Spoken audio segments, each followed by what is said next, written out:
saying, bro. Hey, I'm hey. living too good. I'm living too good. Do you feel that way after you got off running crazy shifts and nights? Oh my God, yes. Listen, let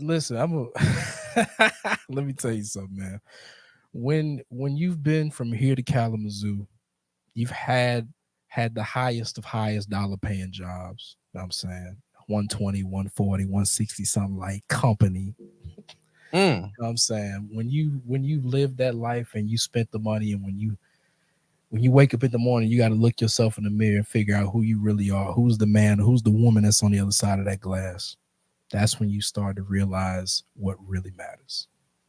And what There is really no matters is price that you can put on time and your health.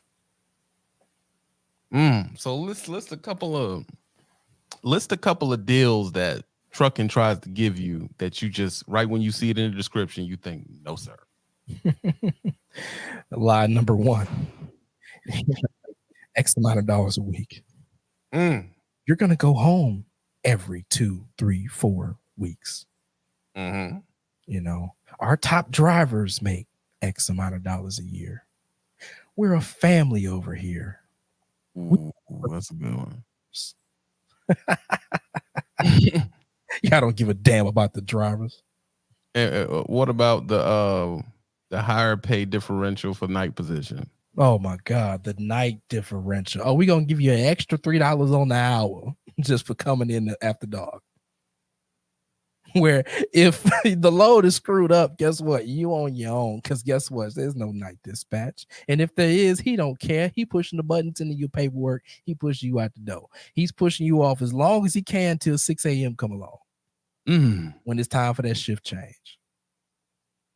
So And you hope to goodness that the morning shift want to be bothered. They ain't even trying to hear your voice till 8:30 in the morning. That they ain't settled and got situated, got their coffee together. You know what I'm saying? They didn't shucked and drived in the office with the branch manager, the account manager, the lady that's head of HR that everybody want to beat. You and know what I'm saying? you ain't having none of it. You feel like once you see that in the description, the first thing you think of, it ain't worth it. Oh no, never that. Listen, if there's a start time, and we gonna back it off OTR for a second. We're gonna break it down to the local level. If they want me to be there before the sun and Jesus rise, I'm not coming. And when does Jesus rise? Give us a Listen, number. listen. If they want me to be there before 7 o'clock in the morning, before Jesus rose, I'm not coming. Listen. And I love the Migos, but if I got to be up before the Mexicans, I'm not interested. Yeah, that let them get that money. Let them get that money. Yeah, I don't need it that bad.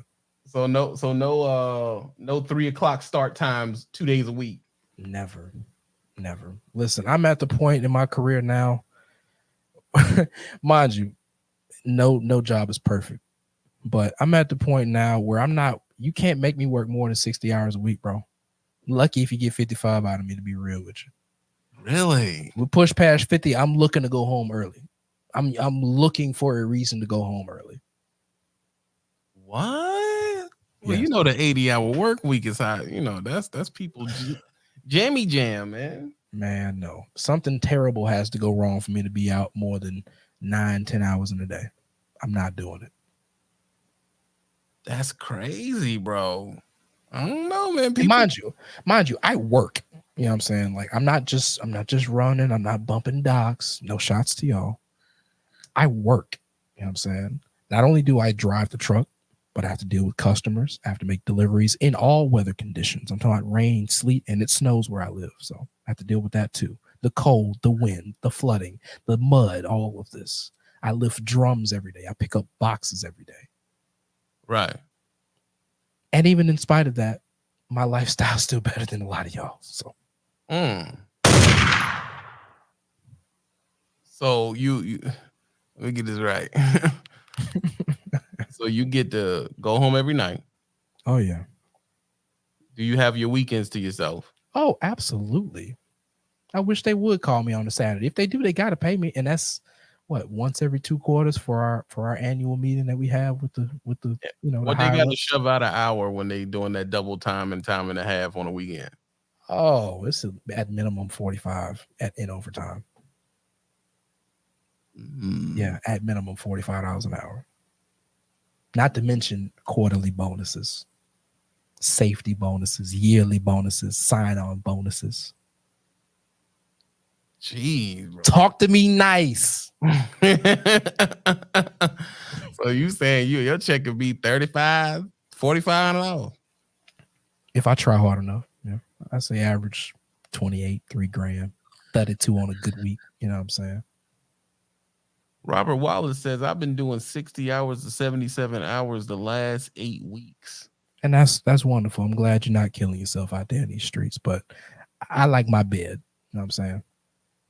I don't like going to sleep to the vibration of a Detroit or a Caterpillar or a Cummins motor anymore. You done got bougie, bro. Hey, it is what it is. I mean, it's safe to say you ain't a real trucker. I'm not trying to be. those days are over. Listen, I'm approaching 9 years in this. When you, it's gonna come a day, and I know a lot of y'all, and this is facts. A lot of y'all started 2020, 2021, even in the last year or two, and right. Congratulations, commendations for all of that. I applaud you. I hope you have a long, prosperous career.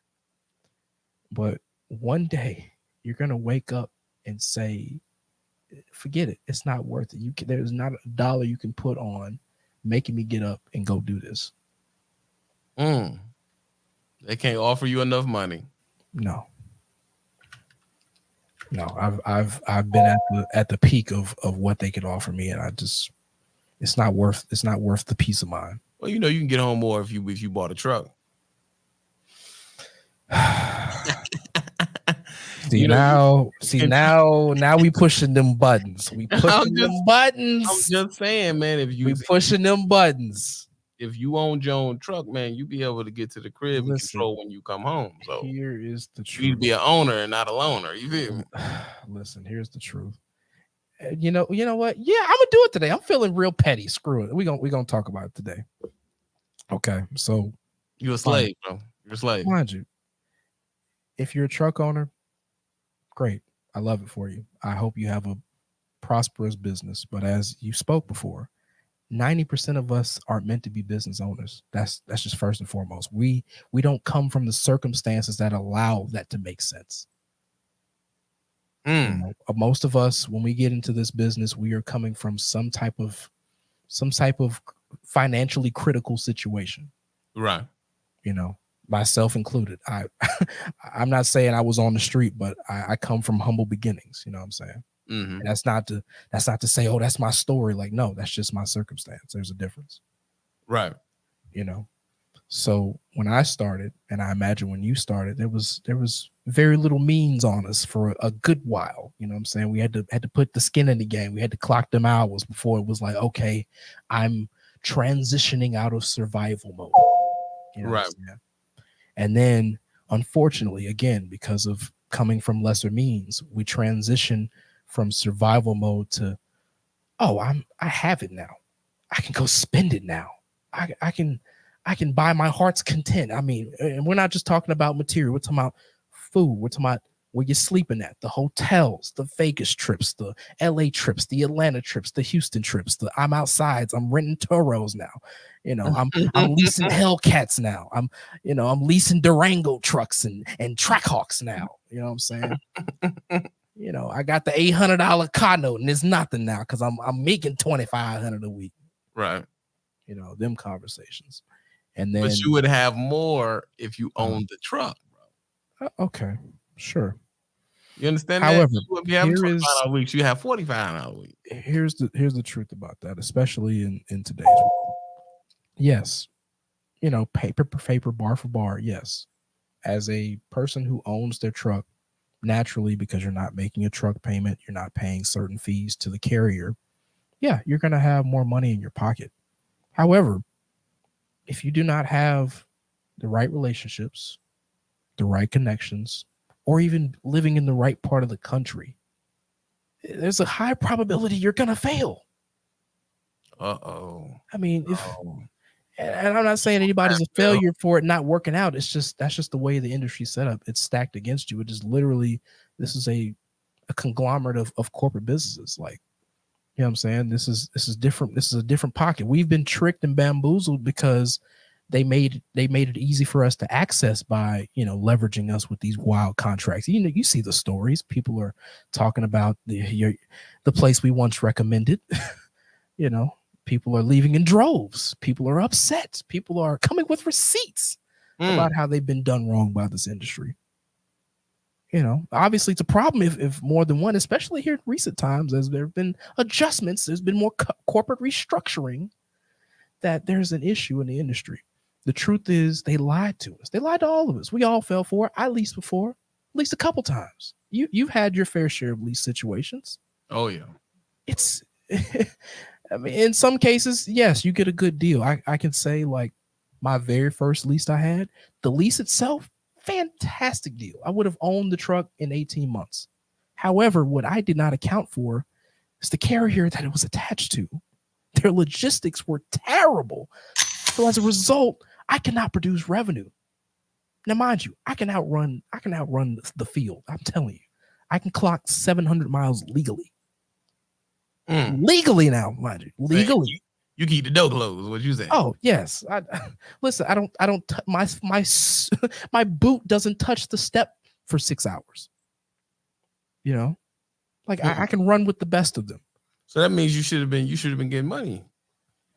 Sure. I mean, you would think, but when you're working for a carrier that has a sliding scale or has a fixed flat rate on the dry van loads, and you're running from Texas to California, California to Texas, Texas to the Carolinas to New York and back down and around, and here we go, merry-go-round. She'll be coming around the mountain. You would think that someone would be making revenue, but when you not only have the truck note, you have the inflated insurance prices, you have the inflated ELD costs and all the miscellaneous items that they nickel and dime you for. There's even some carriers that charge you. Would you believe that there's carriers out here that charge you for using the fuel card that they give you? Wow. I once worked, and mind you, I had to, once I had the financial means, I began using other means and other options. But there was a carrier I once worked for where they charged me 5% to buy fuel, on top of the fact that they claimed that there was no fuel discount, when in fact, in reality, to this day, and I right hand to God, I've never seen a fuel card that has no discount. That makes no sense to me. I may as well use a credit card. At least I can reap the benefits of those rewards. Yeah. But nonetheless, they forced us to pay pump price. They pocketed the difference and charged it to us.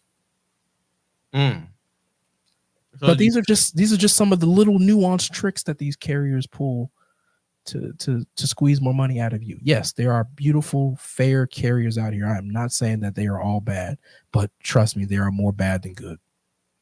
So at this point, you're saying, if you were presented with a deal, you got your good at the crib job, but if you're presented with a deal that was like, yo, it's 90-something% and all this fancy stuff, and would you dust your boots off and go back out there and leave your stability?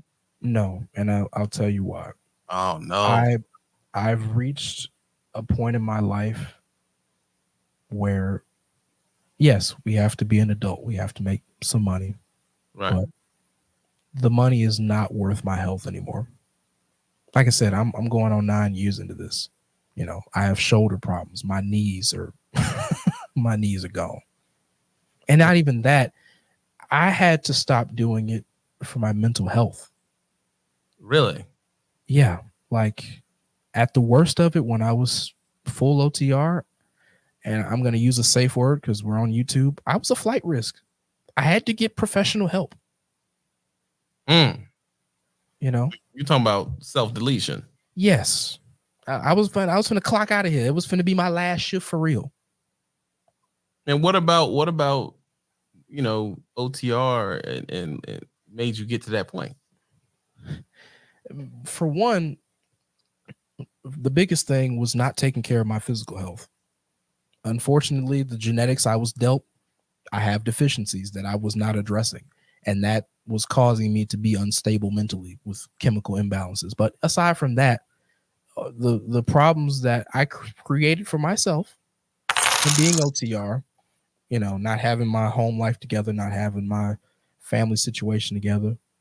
It was causing undue stress on top of still being stuck in the mindset of surviving and just feeling like the dollar was the only answer. So on top of food, on top of the dollar being the only answer, you think you picked wrong in the relationship category to be OTR? Yes, and is that it's a big because factor though? Like, I mean, you get money, that shouldn't matter.